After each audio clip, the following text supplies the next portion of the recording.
Hey traders, it's Heather. Somebody needs to call Tom Petty because today we were free falling. SPX closed 2.65% lower. NASDAQ did even worse, down almost 5% on the day. Now, I was with you last night, and let me go back to SPX because yesterday we were 200 points higher at the close. And I said, I gave you the weekly levels of the quant pivots. We were way up here, 75.84. Man, the good old days. And I said, look, I'll give you the H1 and the L1 on the weekly quant pivots, but I don't think we get near either one of them because they are so far away. The L1 is at 74.92. I said, they're just too far away. And here we are. Not only did we break below the L1, we also broke and closed below the L2, which is at 74.12. How often does SPX close below the weekly L2? Only about 5.7% of the time. Now, we did get quite a few of those closes below the L2 back in March during that sell-off, but it is a rare thing indeed. I will point out, while I didn't think that we would break even that first level, I also did throw in a little caveat, which was, even though it's a long ways away, we don't get a heads up before we get those big moves, right? So we don't see them coming. So I said, even though I don't see it, we never see it. When do we ever see a big move coming? I can't recall a time that I've ever seen a big move in either direction before it happened. So just let that be a little bit of a reminder in either direction. When we're surprised, we're all surprised together, right? So look, what happened? Financial media is going to tell you that this was a result of a really strong jobs report that came out this morning and put the fear of a hawkish Fed into the minds of traders. That's not untrue. But it's really just the catalyst that caused what the technicals were already setting up for. So if we take a look at the dollar, it's kind of been setting up for a move higher, and sure enough, it did hit 100 today. What I really want to point out, though, is this put call ratio, because it's been incredibly low. Just as a reminder, I'm not paying attention to the actual candles on the put call ratio. I'm paying attention to this moving average. This is the daily 8 EMA. And when that moving average gets below this line of 0.7, it just means that traders are overwhelmingly more bullish than bearish. There are a lot more calls, open calls, than there are open puts. And when that happens, eventually we hit a point where there's nobody left in the market to buy. And so as they close out those positions, that can create selling in the market as we see that moving average go higher, right? It doesn't take a whole lot of energy for the market to go down. It does take a lot of energy for the market to go higher. It doesn't take a whole lot of energy for the market to go lower.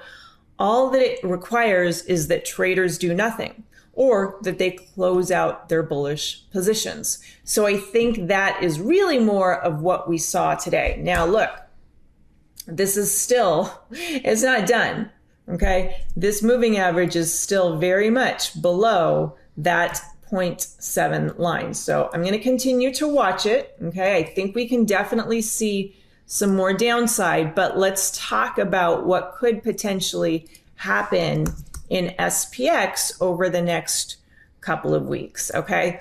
So if we look at the Trader's Almanac, the Stock Trader's Almanac, you know that I talk about this I'm pretty much going to talk about this every time I'm doing a video for you, because I think it's a good thing to know just where we're at. It's not a crystal ball, but it's right a lot. And this week it was right every single day. So next week, it's actually showing a bullish day for Monday and bearish on Tuesday and Wednesday. Again, it's not a crystal ball, but I think we have a good chance of those 3 days being correct, okay? I think it would be reasonable to get a bounce on Monday. I'm not talking about all of this damage being undone. I'm not talking about coming all the way back up to where we were yesterday, Thursday. But could we just get a little bounce? Could we just get like a little harami candle right in there, a little inside candle? Maybe we get more than that.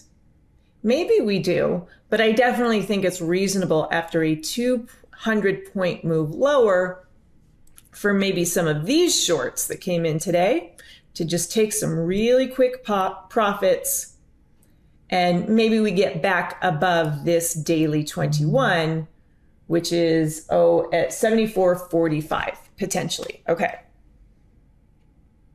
What could also happen is, we were talking about this in the small lot trading room today. If I zoom back out, this was an amazing rally that we had through April and May. There are a lot of people right now that are part-time traders that aren't as smart as you are. Maybe they're not traders at all, but they like to throw their money into the stock market from time to time, buy a few shares here, a few shares there. I'm talking about your neighbor, your Uber driver, your aunt, your uncle, okay? All of those people, their feelings are really hurt right now. They're feeling a lot of FOMO because they missed out on this rally. So what happens when they see a drop like today?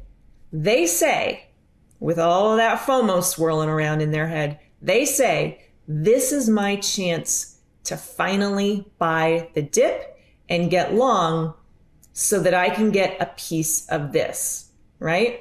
So I wouldn't be surprised if we were to get one more all-time high. Might happen next week, might happen the week after that, before we really roll over. So I just want you to pay attention to that. If we do get another all-time high in the next couple of weeks, for me, I'm looking to use that opportunity to get short. At the very least, just put on a little hedge. Okay, if you're not buying it, maybe just buy a hedge to protect any other longs in your book. Okay. If we get a little dip or a little bounce on Monday, I do want to use that as an opportunity to get short just into Tuesday and Wednesday, just going off of the Stock Trader's Almanac. So that won't be a big position. It won't be, I'm not going to be looking for anything massively lower, just lower than wherever we are on Monday, if we do get that bounce. So just kind of think about that, take it into consideration. Okay, what else can we do? All right, so tech is going lower, right? I think that the party in tech is probably over. Doesn't mean everything's going to die off. I just think that the party is over. Okay, MU was down 13% today, came down to its daily 21. We could see a little bit more lower. But, it doesn't need to be dramatic or drastic. I just think that the party is over in chips. Yesterday I said that NVDA looked good. I don't think it looks as good anymore. MRVL, it's still pretty high up there, even though it moved lower 16, almost 17% today. It's still really high up there though. Okay, so I think the party is over. That doesn't mean that there aren't other places that we could put our money in bullish positions, okay? I think we're probably going to see some good moves in consumer staples. We were looking at CVS today. CVS is looking really good. It's all the way up at +2 ATR. But look at this. It is developing, as of today, an ideal squeeze on the daily chart. So let's say, this is just an idea. Obviously, I'm not a fortune teller, so I don't know what's going to actually happen. But let's say on Monday, the market and tech does get that little bounce, a little recovery bounce on Monday. And with that, maybe CVS drops a little bit. You could use that, and I might be using that as an opportunity to buy it and look for these highs right here to be taken out. It looks like that's probably at about 99. I think 100 would be a really natural target for CVS.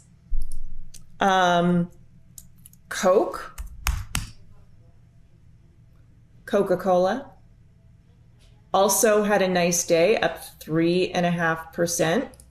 Okay, this could be another nice place to get long. Had a really nice bounce off of the weekly 21 this week. So that could be something to look at. What else looks really good? Healthcare has been looking really good. I'm gonna switch up my chart a little bit just so I can zoom out.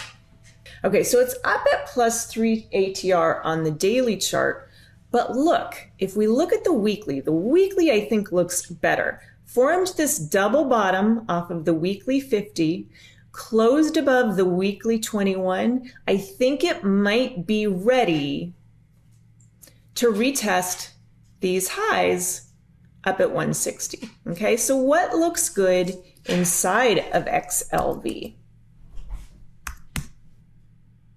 United Health looks good, looks really good. Look at this little rounding bottom right down to the daily 21. And it's about to get up to this little pivot high right here. Some little targets above, 417, there's a snow line. 432, there's another snow line. And then way up here, we've got a fire line at 456. But check this out. Nice ideal squeeze on the daily chart with momentum going higher.